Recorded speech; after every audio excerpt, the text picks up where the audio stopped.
요한계시록 7장 4절로 17절의 말씀 한 절씩 교독하시고 마지막 절을 합독하겠습니다.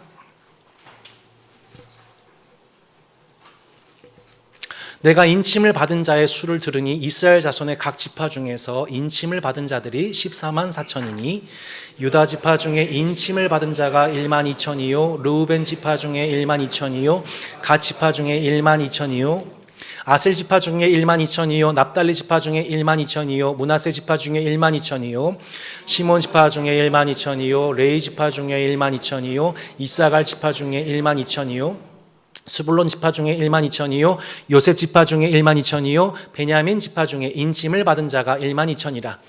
일 후에 내가 보니 각 나라와 족속과 백성과 방언에서 아무도 능히 쉴 수 없는 큰 무리가 나와 흰 옷을 입고 손에 종려가지를 들고 보좌 앞과 어린 양 앞에 서서 큰 소리로 외쳐 이르되 구원하심이 보좌에 앉으신 우리 하나님과 어린 양에게 있도다 하니 모든 천사가 보좌와 장로들과 네 생물의 주위에 서 있다가 보좌 앞에 엎드려 얼굴을 대고 하나님께 경배하여 큰 소리로 이르되 아멘. 찬송과 영광과 지혜와 감사와 존귀와 권능과 힘이 우리 하나님께 세세토록 있을지어다. 아멘 하더라. 장로 중 하나가 응답하여 나에게 이르되 이 흰옷 입은 자들이 누구며 또 어디서 왔느냐. 내가 말하기를 내 주여 당신이 아시나이다 하니 그가 나에게 이르되 이는 큰 환난에서 나온 자들인데 어린 양의 피에 그 옷을 씻어 희게 하였느니라. 그러므로 그들이 하나님의 보좌 앞에 있고 또 그의 성전에서 밤낮 하나님을 섬김에 보좌에 앉으신 이가 그들 위에 장막을 치시리니 그들이 다시는 줄이지도 아니하며 목마르지도 아니하고 해나 아무 뜨거운 기운에 상하지도 아니하리니 이는 보좌 가운데 계신 어린 양이 그들의 목자가 되사 생명수 샘으로 인도하시고 하나님께서 그들의 눈에서 모든 눈물을 씻어 주실 것임이라. 아멘. 계시록의 심판, 크게 큰 심판 세 가지 시리즈가 있는데 저희가 그 첫 번째 시리즈인 일곱인 심판 중 6번째 심판 과정을 연속 강해합니다. 총 4번의 인심판 의 결과 4종류의 말탄자들이 연속적으로 등장했었죠. 예, 지금 듣고 계십니까, 여러분? 예. 자, 정치적, 경제적, 사회적, 군사적, 환경적 재앙 통해 교회를 박해하고 무죄한 자들의 피를 흘렸습니다. 5번째 인이 떼어지자 제단 밑에 있던 순교자들의 절규가 하나님께 들려졌습니다. 하나님 어느 때까지입니까? 그 절규의 결과로서 6번째 인이 떼어지게 되었고 하나님께서 전 우주적 죄악에 대한 심판을 내리셨습니다. 바로 그때 땅의 네 모퉁이를 담당하면서 하나님의 심판을 수행하고 있던 네 천사가 있었는데 그 네 천사를 향하여 스톱 하면서 다른 한 천사가 급파되어 큰 소리로 외쳤습니다. 이렇게 외쳤습니다. 우리가 하나님의 종들의 이마에 인치기까지 땅이나 바다나 나무들을 해하지 말라.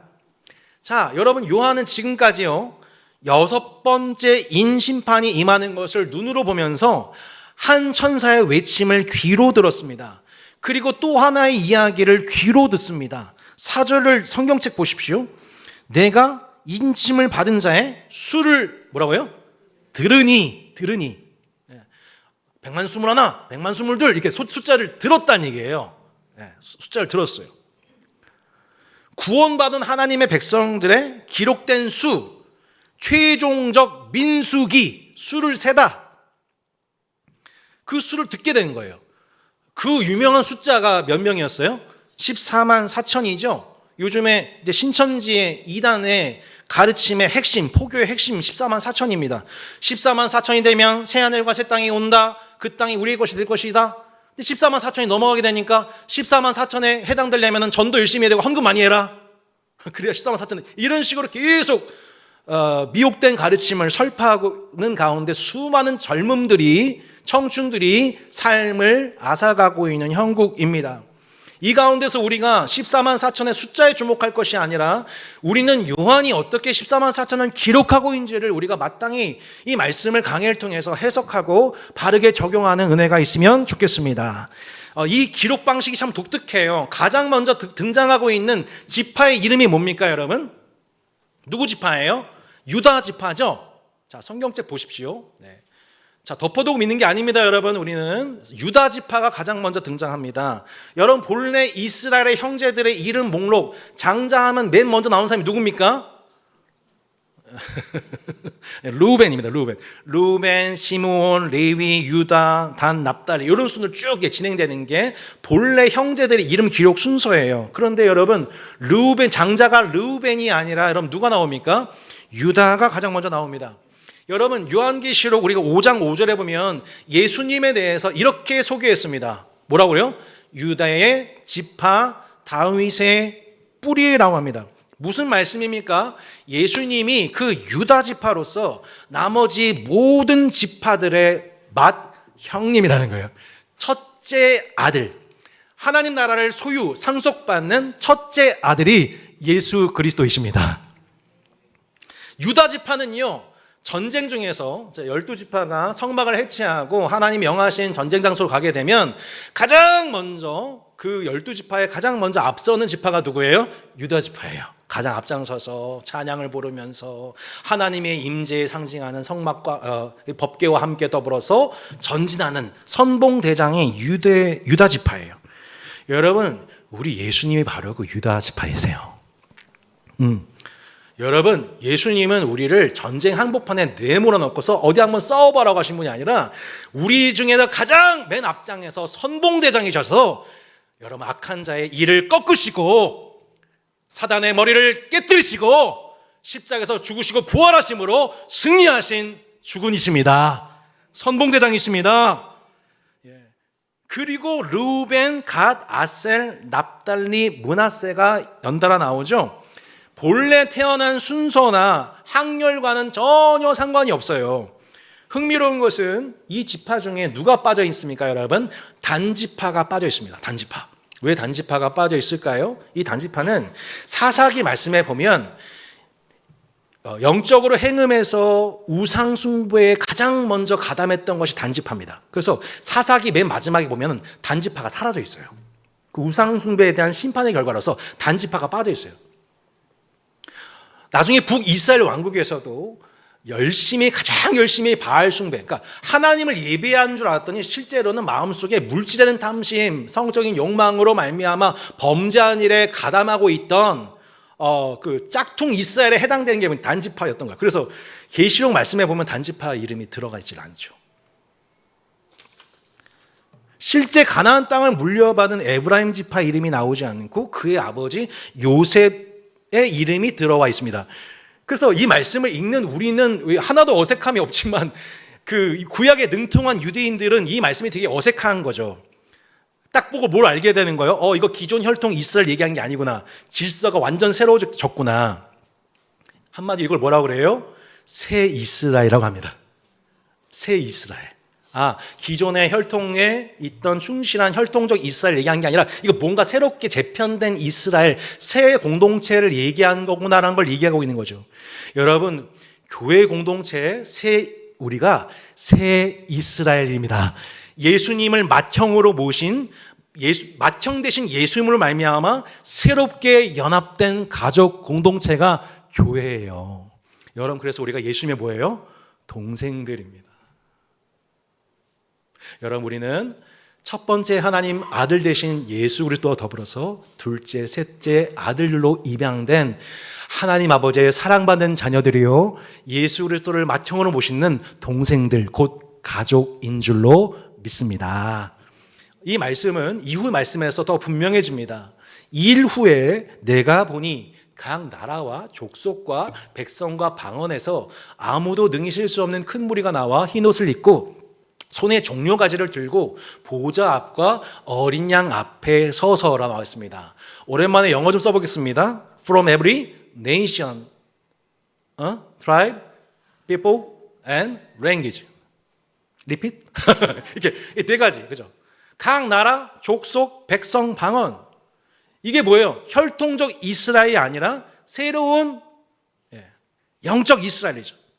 아버지 야곱에게서 태어난 12지파가 아니라 하나님 아버지에게서 태어나신 아들 예수 그리스도를 맏형으로 새롭게 태어난 동생들의 모임, 이것을 새로운 12지파로서 요한이 기록하고 있는 겁니다. 들은 겁니다. 듣고 기록한 겁니다.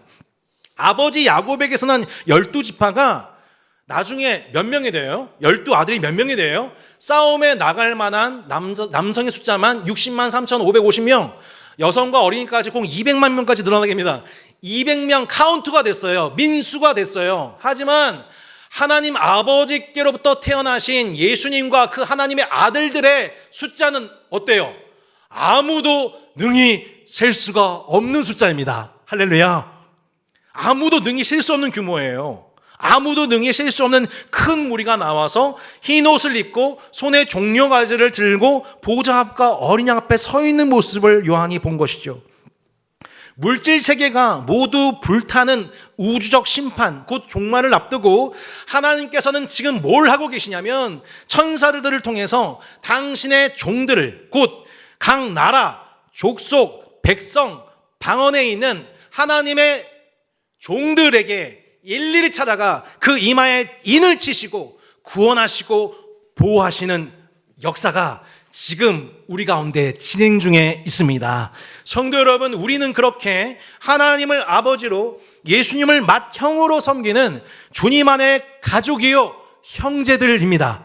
예수님이 선봉대장이 되셔서, 늘 우리의 선봉대장이 되셔서 우주적 심판을 수행하시는 하나님의 군대, 그 군대의 일원들, 곧 군사인 줄로 믿습니다. 혈과 육으로 나지 않고 오직 하나님 아버지의 뜻대로 새롭게 질서화된 새로운 가족으로 입양된 공동체를 우리는 새 이스라엘, 곧 교회라고 말씀합니다. 지난 금요 주기도회 때 우리 김나라 전사님께서 명설교를 하셨는데요. 이때 펭귄 허들링을 이렇게 비유를 하셨어요. 이게 펭귄 허들링이죠. 그러니까 추운 날씨가 되면 될수록 황제 펭귄이 이렇게 명령해서 이 황제 펭귄의 명령에 따라서 그 주위의 모든 펭귄들이 서로 더 밀착하게 되는 거예요. 그러니까 외부의 온도는 점점 추워지게 되고 극한 환경이 되는데 결국 이 방식에 의해서 펭귄은 한 펭귄도 죽질 않아요. 가장 바깥에 서서 오랜 기간 냉풍을 견뎌준 그 펭귄이 있으면은 펭귄 들어와 하면서 어떻게 소통인지 모르겠지만 이렇게 본능적으로 소통하면서 그 바깥에 있던 펭귄들은 다 안쪽으로 들어보내서 다시 온기를 얻게 하고, 좀 온기가 남아있는 지대들은 바깥에서 또 냉풍을 막아주고, 최대한 밀착해서 그 사람, 이 펭귄과 펭귄 사이에 냉풍이 들어오지 못하도록 막아줌을 통해 공동체를 보호하는 이 펭귄의 원리가 곧 교회의 원리라는 것입니다. 여러분, 점점 불법이 성행함으로 사랑이 식어져 가게 되면 우리는 본능적으로 내 옆에 있는 사람 생각하지 않습니다. 내 피곤함, 내 배고픔, 내 외로움, 내 고단함, 내 아픔, 내 상처 다 주의를 견디기 위해서 내 몸부터 움츠러들죠. 근데 그 방식으로는 점점 극한의 환경을 치닫고 있는 환경 속에서 아무도 살아남지 못합니다.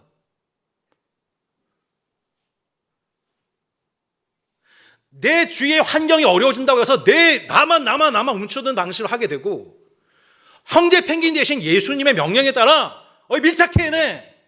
더 사랑과 선을 격려해야 돼. 모이게 힘써야 돼. 사랑은 더 뜨거워져야 된다라고 말씀하시는 그 황제의 명령에 따라서 밀착. 틈을 주면 안 돼. 관계에 틈을 주면 안 돼. 마음에 틈을 주면 안 돼. 관계에 틈을 주면 안 돼.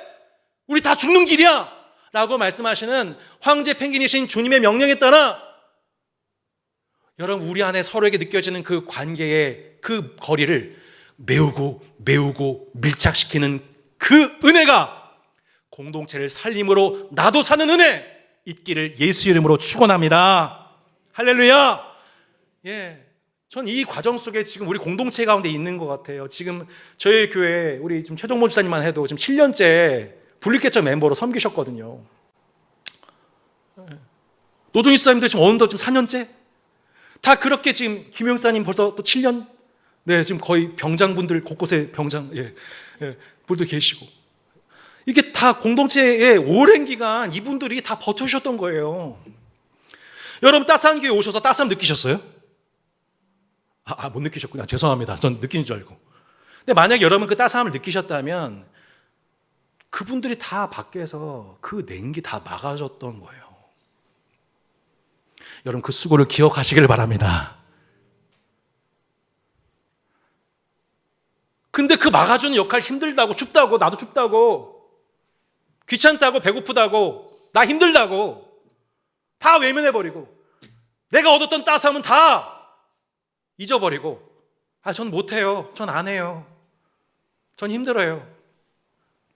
여러분 어떻게 될까요? 바깥에 있는 펭귄 죽고요. 그럼 그 결과 여러분도 다 죽습니다. 여러분 따스한 교회 이름만 남게 되고요. 전통만 남게 되고요. 하나도 따스하지 않은 교회가 되는 거예요. 여러분 누군가 여러분을 위해서 지금껏 여러분의 따스함을 느끼기 위해서 외풍을 맞았던 그 헌신들을 기억해 주시고 이제 여러분이 그 역할을 대신 감당해 줌을 통해 우리 공동체를 살림으로 각 지체가 모두 보호받는 따스한 교회 되기를 예수 이름으로 축원합니다. 마귀에게 틈을 주지 않기를 바랍니다. 틈이 보일 때 밀착을 선택한 여러분 되기를 바랍니다. 세상이 사랑이 식어짐을 느낄수록 아니야, 교회는 사랑이 더 뜨거워져야 돼, 따스해야 해. 여러분 이것 하나 지켜내는 따스한 교회 된다면 우리 주님이 언젠가 크게 칭찬하실 것을 믿습니다. 12지파의 숫자를 보니까 각 지파가 12,000 곱하기 12,000 곱하기 12, 그러니까 14만 4천이죠. 여러분 이건 수학적인 12,000을 의미하는 것이 아니라 12지파 곱하기 1,000, 많다, 1,000이에요. 그러니까 진짜 중요한 건 각 지파별로 인원이 파악된 이유예요. 그러니까 몇 명이 중요한 게 아니라 왜 이렇게 많은 군사들이 모집이 되었는가, 왜 그들이 군사로 모집되었는가의 이유예요. 그러니까 민수기가 결국 뜻이 뭐예요? 숫자를 세다. 뭘 위해서? 싸움에 나갈 만한 남성들을 숫자를 세기 위해서. 왜 군사가 필요했어요? 가나안 땅을 심판하기 위해서였죠. 애굽에서 나온 저들은 왜 나오게 되었냐면 애굽에서 너무 고통스러워서 하나님 불쌍히 여기시고 구원했지만 그거는 구원의 시작이지 목적은 아니에요. 하나님이 세속에 눌려있는 우리를 불쌍히 여기셔서 그 아들 예수 그리스도의 피로 우리를 구원하셨습니다. 근데 그것이 구원의 목적의 전부가 아니에요. 우리를 구원하신 목적은 뭐냐면 세상을 심판하시기 위해요. 네, 가나안을 심판하고 그 가나안 땅을 우리에게 유업으로 주시기 위함입니다. 이게 구약이 말씀하고 있는 명백한 그림 언어예요. 마찬가지인 거죠. 하나님께서 애굽을 심판하신 결과 이스라엘이 구원을 받고 하나님의 십자가를 통해 세상을 심판하신 결과 우리가 새 이스라엘로 구원받죠. 하나님께서 가나안을 심판하시기 위해서 이스라엘을 군사로 부르셨듯이 세상에 대한 심판을 수행하시기 위해서 우리가 하나님의 군대로 구원을 받은 거예요. 우주적 심판을 수행하는 하나님의 군사들로 부름받은 거예요. 여러분 이 부르심을 기억하시길 바랍니다. 우리는 하나님의 자녀이며 동시에 하나님의 군사들입니다. 그래서 우리의 신앙 일상이 한마디로 피비린내 나는 전투의 연속인 거예요. 내가 전쟁하기 싫다고? 난 쉴래 오늘. 난 공휴일이야, 오늘 생일이야. 나 쉴래. 아니 오지 말라고 그래. 이런 거 없어요. 예. 밑도 끝도 없이 온단 말이에요. 밑도 끝도 없이. 그 강도 밑도 끝도 없단 말이에요. 강도가 세면 셀수록 더 적극적으로 방어해야 되는 거고 기간이 더 길어지는 거죠. 이걸 그래서 세상 죄악에 대한 싸움, 거룩한 전쟁, 성전이라고 하는 거예요. 그래서 성전이기 때문에 거룩한 전쟁이어서 적이 죄악을 들고 오기 때문에 내가 죄악을 품고 있으면 이겨요, 못 이겨요? 못 이겨요. 여러분 마음속에 죄악이 있으면요 절대로 이 전쟁 수행 못합니다. 네. 그럼 맨날 우리 기념하는 거 그냥 그래 난 하나님의 자녀야 이거밖에 기념 못해요. 내가 하나님의 자녀인 건 맞지만 세상을 심판하시고 그 세상을 유업으로 물려받게 하시는 하나님의 그 일에는 적극적으로 동참하여 살지 못한다는 거예요. 사도 바울이 이렇게 얘기했습니다. 우리는 육신으로 행하나 육신에 따라 싸우지 아니하노니 우리의 싸우는 무기는 어떠한 견고한 진도 무너뜨리는 하나님의 능력이라. 모든 이론을 무너뜨리며 하나님 아는 것을 대적하여 높아진 것을 다 무너뜨리고 모든 생각을 사로잡아 그리스도에게 복종하게 하니. 무너뜨리고 어떤 견고한 진도 무너뜨리고 모든 이론도 무너뜨리고 하나님 향해 높아진 모든 것도 다 무너뜨리고. 여러분, 진짜 여러분 그리스도 예수의 군사로서 하나님 나라를 유업으로 받기 위해서 우리에게 매일 일상 속에서 경험되어야 되는 일은 무엇입니까? 그것은 무너지는 은혜입니다. 하나님 앞에 높아지는 내 생각과 감정이 무너지는 은혜입니다. 하나님 앞에 대적하고 있는 세상의 생각들이 무너지는 은혜입니다. 여러분, 매일매일 일상 속에서 하나님 말씀으로 말미암아 성령의 역사로 말미암아 하나님 앞에 높아져 있는 모든 생각을 사로잡아 무너져 그리스도 예수께만 복종하는 은혜가 있기를 축복합니다. 주님의 군사로서 우리가 가장 약해져 있는 순간이 언제인 거예요? 내가 하나님의 힘을 의지하지 않을 때예요. 내 힘으로 일상을 살아갈 때예요. 내 생각을 하나님의 생각보다 앞세울 때예요. 내 몸을 열심히 하는 것이 중요한 게 아니라 내 몸을 하나님께 드려서 내 몸이 하나님의 손에 붙들린 의의 병기가 되는 것이 중요한 것입니다. 그분께 쓰임받는 것이 중요한 것입니다. 내가 원하는 대로 싸우자 할 때 우리는 하나님 앞에서 가장 연약한 무기가 됩니다. 아니, 오히려 군 조직의 큰 허점이 됩니다. 칼 자체는 문제가 없지만 탁월한 요리사에게 칼이 붙들리게 되면 그것은 요긴한 그릇이 되지만 도둑에게 붙잡히게 되는 그 순간은 위협도가 되는 것처럼 저와 여러분의 몸과 마음이 그럴 수 있다는 거예요. 오히려 군 조직의 큰 허점이 되는 거죠. 여러분, 결론적으로 아까 그 빈틈 얘기했지만 그 빈틈이 보인다. 기도해야 되는데, 사랑해야 되는데, 저 사람들 저거 부족해 보인다라고 빈틈이 보일 그때에 기도하고 사랑하고 섬기시기를 축복합니다. 내게 보이는 그것이 내가 지금 하나님이 주군이 내게 말씀하시는 순종인 거죠. 여러분의 몸을 은사로 드려야 되는 순간입니다. 그게 여러분이 가장 강력해지는 순간입니다. 공동체의 군사 수행 능력이 극대화되는 순간입니다. 우리 생각을 사로잡아 그리스도 예수께 복종하시기를 바랍니다. 하나님 아는 것을 대적하여 높아진 모든 견고한 것들이 무너지는 은혜가 있기를 바랍니다. 여러분, 우리 앞에 있는 여리고가 어떻게 무너졌습니까? 그들이 어떻게 이렇게 대포를 쐈나요? 칼과 창을 막 휘둘렀나요? 아니잖아요. 하나님의 손에 붙들린 군사들이 되어서 묵묵히 7번 성을 돌잖아요. 순종하는 자 앞에 여리고가 무너지는 겁니다. 따스한 교회가 머리 되신 예수님께 한 몸으로 순종하는 것이야말로 우리 공동체가 가장 존귀해지고 강해지는 길이 될 줄로 믿습니다. 하나님의 군대의 가장 강력한 능력은 그래서 우리의 열정이 아니에요, 여러분. 내가 열정적으로 삶을 사는 게 능력이 아니에요. 하나님 그분의 손에 붙들리는 의의 병기가 되기를 바랍니다. 세상과 구별되기를 바랍니다. 거룩하기를 바랍니다. 내 이웃을, 형제를, 원수를 내 몸처럼 사랑하시기를 바랍니다. 그 거룩과 순종이 능력인 거죠. 한 주의 모든 사랑과 거룩과 순종에 그 모든 삶이 축적되어 그 모든 승전복으로 하나님께 영광을 돌리는 주일 예배가 되기를 바랍니다. 전투의 패배로 지쳐있는 전우들을 여러분 격려하고 위로해주고 상처를 싸매주는 주일 다운 모임이 되기를 바랍니다. 혹자에게는 쉼의 장소와 회복의 시간을 또한 배려하는 모임이 되기를 바랍니다. 그렇게 우리가 아까 우리 함께 결집되어 있던 펭귄들처럼 그 모습으로, 펭귄 허들링의 모습으로 우리가 함께 그 싸움을 끝까지 수행하다 보면 언젠가 우리는 하나님의 군사들로서 그 모든 영적 전쟁을 수행하고 마치는 그 순간, 모든 공동체적인 개별적인 영적 전투를 다 마치게 되는 그 순간, 우리는 그 최후의 순간에 이렇게 노래가 터져나오게 될 거예요.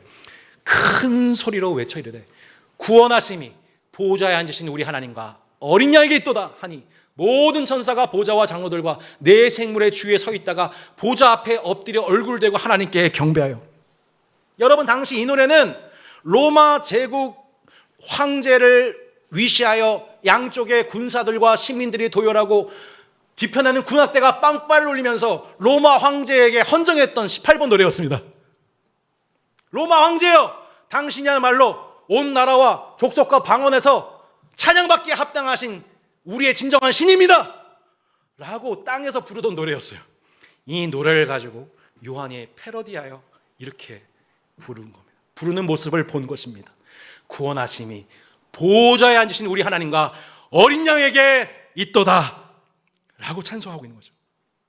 곧 황제가 다스리는 나라, 황제 신상이 세워진 모든 나라, 족속, 백성, 방언들은 세상을 구하는 능력이 로마 황제에 있다고 영광을 돌렸지만 그 모든 황제 숭배와 인간 숭배와 물질 숭배와 권력 숭배의 모든 우상 숭배에 끝까지 저항하는 자들이 바로 하나님의 종들의 이마에 인침받은 하나님의 종들의 모습이었던 거예요.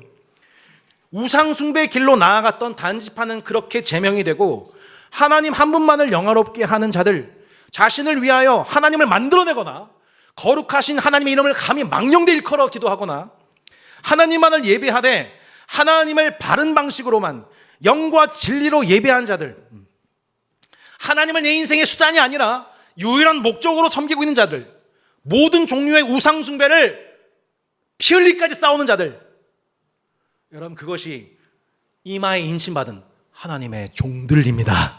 각 나라 족속 백성 방언에 속한 예수님의 제자들로서 각자가 속한 시대와 영역과 문화 속에서 이 우상 숭배를 분별하고 영적으로 분투하는 싸움을 싸우다가 하나님 싸운 그 순간 최후 승리가 오는 그 순간 하나님과 어린 양께 모든 영광과 찬송을 돌리는 결국 모든 전쟁 승리의 공로를 어린 양에게 돌리는 자들입니다. 여러분 우주적 심판을 앞두고 진행되는 모든 개별적인 영적 전투가 다 국제적인 전투가 다 끝나게 되면 최후 승리의 날이 우리에게 찾아오게 돼요. 여러분 최종 승리의 날이 곧 우리에게 옵니다. 이때 일종의 문답 세레모니가 이어지게 됩니다. 장로 중 하나가 응답하여 나에게 이르되 이 흰 옷 입은 자들이 누구며 또 어디서 왔느냐? 내가 말하기를 내 주여 당신이 아시나이다 하니 그가 나에게 이르되 이는 큰 환난에서 나온 자들인데 어린 양의 피에 그 옷을 씻어 희게 하였느니라. 여섯 번째 인이 떼어지기까지 시대적, 지역적, 지구적, 우주적 환난을 당하는 자들, 곧 큰 환난에서 나온 자들입니다. 지금 우리가 그 환난을 통과 중에 있습니다. 그 많은 환난 중에서도 하나님께서 그들의 이마에 인치신 결과 큰 환난 중 10번의 재앙을 당한 중에서도 6월절 어린 양의 피가 발라진 이스라엘 백성들은 구원을 받았지요. 큰 환난 중에서도 이마에 인침받은 저와 여러분은 구원받습니다. 보호받습니다. 근데 어떻게 보호를 받냐고 문답하고 있냐면 어린 양의 피로 써진 흰옷을 입은 자들, 큰 환난에서 나온 자들인데 어린 양의 피에 그 옷을 씻어 희게 하는 방식으로 하나님이 그들을 구별하실 거라는 거예요. 계시록에서는 계속 이걸 얘기하고 있어요. 내가 너를 권하노니 내게서 불로 연단한 금을 사서 부요하게 하고 흰 옷을 사서 입으라. 또 보좌에 둘려 24 보좌들이 있고 그 보좌들 위에 24 장로들이 흰 옷을 입고 그에게 빛나고 깨끗한 세마포 옷을 입도록 허락하였으니 이 세마포 옷은 성도들의 옳은 행시로다. 여러분 오늘 설교 제목이 제대일을 기다리며입니다. 자매 여러분 죄송합니다. 제대일을 기다리며 형제분들한테 와닿는 제목이죠. 제가 사실은 태극기를 휘날리며 이렇게 하려고 하다가 조금 요즘에 태극기 약간 오해가 있어서 이렇게 자제했습니다. 제대일을 기다리며. 여러분 질문하겠습니다. 여러분 기억나세요? 2023년 9월 18일 기억나세요? 어떤 있었는지? 2023년 9월 18일 그날 기억 안 나세요? 기억 안 나시죠? 그날 어떤 날이었냐면 제가 제대한 날입니다. 제가 제대한 날이에요. 당연히 기억 못 하시죠. 저만 기억한 날이에요. 제가 2001년도 7월 19일에 입대한 후에 2년 동안 간절히 바라왔던 그날 2023년 9월 18일입니다. 예. 죄송합니다. 이래서 설교를 비판적으로 들으셔야 돼요. 아멘 하시면 안 된다고요. 제가 20년 무슨 북한군이에요? 20년 이렇게. 죄송합니다. 저는 죄송합니다. 수정합니다. 자, 영상 편집해 주세요. 네. 정신 차리겠습니다. 주의 군사로. 네, 주의 군사로. 네. 2001년 7월 19일에 입대해서 2003년 9월 18일 제대했습니다. 정정합니다. 용서를 구합니다. 네.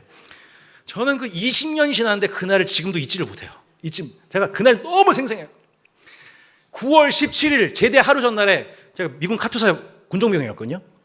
You know what I'm saying? 네, 이렇게.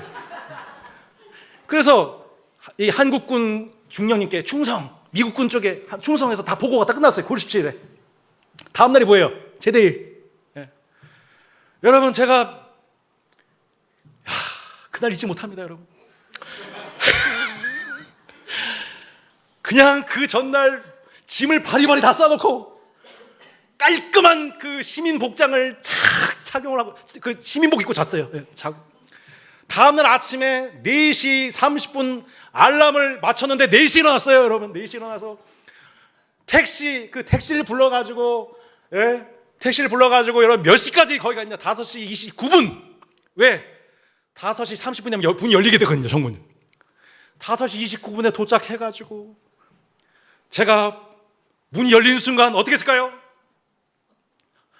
뒤도 돌아보지도 않고 바로 할렐루야를 외치면서 시민복을 입고 제대를 했습니다. 여러분 기뻐해 주세요. 여러분 놀랍게도 조용옥 형제가 이 설교를 앞두고 제대를 기다리며 지금 얼마 남았어요? 8일 남았습니다, 여러분. 놀랍습니다. 특송 준비하세요.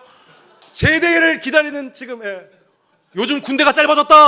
너 언제 너무 빨리 나온 거 아니냐? 이런 얼마나 상처예요, 그죠? 얼마나 이 날만 기다리면서 그죠? 1년 6개월을 기다렸냐 말이죠.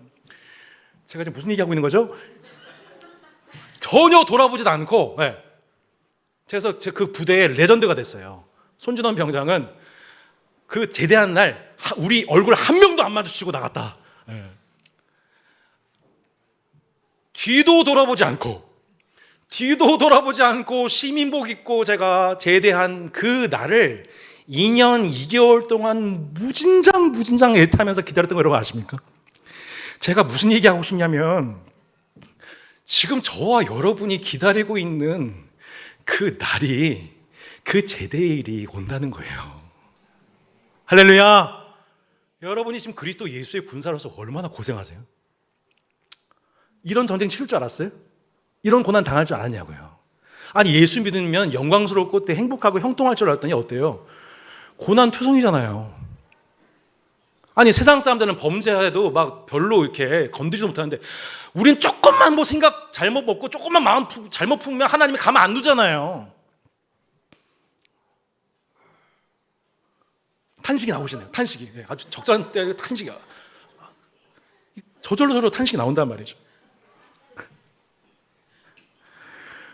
제가 그 2003년 9월 18일 날 군복을 입고 시민복을 입은 그 날이 찾아왔었을 때에 그 감격은 이루 말할 길이 없어요. 마찬가지로 하나님의 군사로 부름받아 입대한 우리가 간절히 희망한 날 바로 제된 날인 거예요. 근데 그 제된 날 우리가 입게 된 옷이 뭐라는 거예요? 세마포 옷이래요. 혼인잔치에 참여하는 신부 옷이래요. 근데 성경에서는 우리가 군복을 벗고 세마포 옷을 갈아입었다라고 하지 않고 이게 참 중요한 부분이에요. 오늘 설교에서 제일 중요한 부분이에요. 여러분들이 평상시에 군복을 입고 옳은 행실로서 군사로 참여했던 그 모든 순간들이 어린 양의 피가 여러분을 정결케 해서 세마포 옷으로 준비되는 과정이었던 거예요. 제가 그 얘기하고 싶은 거예요. 여러분이 지금 뭐하고 계신 그 모든 수고의 과정이 뭐냐면 그 인내와 수고의 과정이 지금 뭐하고 계신 거냐면 지금 그때 가면은 싹 옷이 바뀌는 게 아니라 지금 여러분이 지금 어린 양의 혼인잔치에 그 초대받은 신부로서 군복을 입고 매일 죄와 싸워가면서 웨딩드레스에 김치국물 하나 묻히지 않으려고 매일매일 간수하는 것처럼 하나님의 군사로서 의와 거룩과 화평을 따르며 범죄치 않기 위해 노력하면서 죄와 싸워가는 그 모든 순간들이 여러분이 군복 입고 활동하는 모든 순간들이 사실은 여러분 어린 양의 혼인잔치에 초대받은 신부로서 웨딩드레스를 맞추고 있는 순간들인 것입니다. 신앙생활이 이 과정이기 때문에, 신앙생활이 이 과정이기 때문에 지금 우리가 착용하고 있는 군복을 벗으면 안 됩니다. 나 예전으로 돌아갈래? 그러면 안 됩니다. 나 시민복 입을래? 그러면 안 됩니다. 여러분, 그리스도 예수의 옷을 날마다 입으시기를 바랍니다. 하나님의 전신갑주를 취하시기를 바랍니다. 세상 죄악 어떤 것도 허용하지 않고 피 흘려까지 싸우시는 과정 되시기를 축복합니다. 이것은 마치 이 결혼식 앞두고 웨딩드레스를 간직하는 정성과도 같다는 겁니다. 곧 하나님 아버지의 미리 하심을 따라 성령의 거룩해 하심으로 순종함과 예수 그리스도의 피 뿌림을 얻기 위하여 택하심을 받은 자들에게. 성도 여러분, 우리의 신앙생활은, 우리 중에 아무도 우리가 신앙생활 내가 시작했다는 사람이 아무도 없어요. 여러분, 우리의 신앙생활은 예수 그리스도의 피로 시작이 되었습니다. 6월절 어린 양의 피로 새 삶이 열렸습니다. 근데 그 피를 한 번 의지하고 끝나는 게 아니라 레위기 말씀에 보면 전평생 모든 죄가 어린 양의 피, 죄 없는 제물의 피로 말미암아 속량을 받아 그 피로 말미암습니다. 피에서 시작된 우리의 신앙 인생이 우리 전평생이 어린 양의 피로 말미암습니다. 그럼 맨 마지막 최종 결론이 뭐예요? 우리를 위해서 일찍이 죽임을 당하신 피 흘리신 어린 양께 모든 영광. 주님, 제가 이 땅에서 하나님의 군사로서, 죄와 싸우는 군사로서 마침내 하나님 나라를 유업으로 받게 된 그 모든 공로는 나를 위해 일찍이 죽임 당하시고 피 흘리신 예수 그리스도 덕분임을 감사합니다 라며 영광을 돌리게 될 것입니다. 사랑하는 여러분, 피 뿌림이 없으면 우리는 예수 그리스도의 피 뿌림을 얻기 위해 선택받은 존재들입니다. 할렐루야. 피 뿌림이 없으면 죄의 사함이 없어요. 피 뿌림이 없으면 부정한 죄악에서 벗어날 길이 없어요. 피 뿌림이 없으면 형제를 사랑할 수도 용서할 수도 관계 회복도 일어나지 않아요. 마음의 시험과 어려움이 찾아올 때 피 뿌림이 없으면 그걸 극복할 힘이 없어요, 우리에겐. 그러나 예수 그리스도의 피 뿌림은 우리의 모든 죄를 정결하게 하십니다. 모든 불의에서 깨끗하게 하십니다. 마음과 생각을 정결하게 하십니다. 우리의 교제와 관계를 거룩하게 하십니다. 그 핏뿌림은 모든 시험을 이길 능력이 되십니다. 그러므로 그들이 하나님의 보좌 앞에 있고 또 그의 성전에서 밤낮 하나님을 섬기며 보좌에 앉으신 이가 그들 위에 장막을 치시리니 그들이 다시는 줄이지도 아니하며 목마르지도 아니하고 해나 아무 뜨거운 기운에 상하지도 아니하리니 이는 보좌 가운데 계신 어린 양이 그들의 목자가 되사 생명수 샘으로 인도하시고 하나님께서 그들의 눈에서 모든 눈물을 씻어주실 것입니다. 앞서 9절에 보면 흰옷 입은 백성들이 뭘 흔들었어요? 종려나무 가지. 여러분, 종려나무는 어디에 쓰여요? 이스라엘이 광야에서 장막을 만들 때예요. 지금 장막절 기념하고 있는 거예요. 밤에는 춥고 낮에는 덥고 먹을 것도 마실 것도 없는 그 광야 한복판에서 하나님은 그들을 줄이지도 않고 목마르지도 않게 하셨습니다. 해가 그들의 육체를 상하지 못하게 하셨습니다. 왜요? 종려나무로 만든 장막에 거하면서 해나 뜨거운 기온에 상하지 않게 하신 것이죠. 모든 물질이 불에 풀어지는 종말의 때 새 이스라엘 공동체가 거하게 되는 신혼 처소가 어디입니까? 바로 하나님의 은혜의 보좌 바로 앞입니다. 보좌에 계신 하나님이 친히 구입 마련해 주신 신혼방입니다. 말탄 자들의 횡포로 말미암아 집과 산업을 강탈당하거나 부동산을 구입할 기회를 잃어버리거나 사랑하는 가족과 생이별당하거나 죽을 병에 고생하거나 한평생 노동해도 늘 부족함을 느끼는 은행 계좌를 느끼거나 하는 곳이 아닙니다. 다시는 줄이지도 다시는 목마르지도 다시는 상하지도 않는 것, 어린 양께서 목자가 되셔서 생명수 샘으로 인도하시고 우리 각 인생의 모든 인생과 평생의 슬픔을 다 씻어주시고 다시 눈물 나는 사연을 반복하지 않는 완전한 평화와 복지의 나라로 우리가 이주하여 영원을 살게 될 것입니다. 애굽에서 나온 이스라엘은 늘 애굽으로 돌아가고 싶어 했습니다. 그러나 하늘 장막에 우리가 입성하는 그 순간 우리는 더 이상 이전의 세상을 동경하지도 생각나지도 않을 것입니다. 할렐루야. 인류의 역사, 모든 나라, 족속, 백성, 방언들이 깨어진 세상을 다 같이 살며 함께 탄식하며 함께 울부짖고 기도했던 면서 바랬던, 함께 소망했던 그 세상, 온 우주적 스케일의 죄악들이 모두 소멸되고 그 죄악에 물들여졌던 모든 물질들이 불들에 다 타버리고 오직 하나님 나라의 의와 평강과 희락의 질서만이 영원히 문화화된 세상, 하나님의 이 세상을 바라본다고 하는 것은 하나님의 백성들에게는 마침내 군인의 신분에서 벗어나는 그토록 기도했던 제대의 일자요, 어린 양의 혼인잔치에 참여하는 신부가 그토록 기다렸던 신랑 되신 예수님과의 성혼의 날이 여러분, 저와 여러분에게 다가오고 있다는 것을, 제가 26개월 동안 매일매일 제대 날짜를 기다렸던 것처럼 지금 결혼 앞두고 있는 청년들이 매일매일 그 결혼 앞두고 손꼽아 기다리는 것처럼, 사랑하는 따스한교회 성도 여러분, 그 주님의 날을 매일매일 손꼽아 기다리시는 주님의 군사 신부 되기를 축복합니다.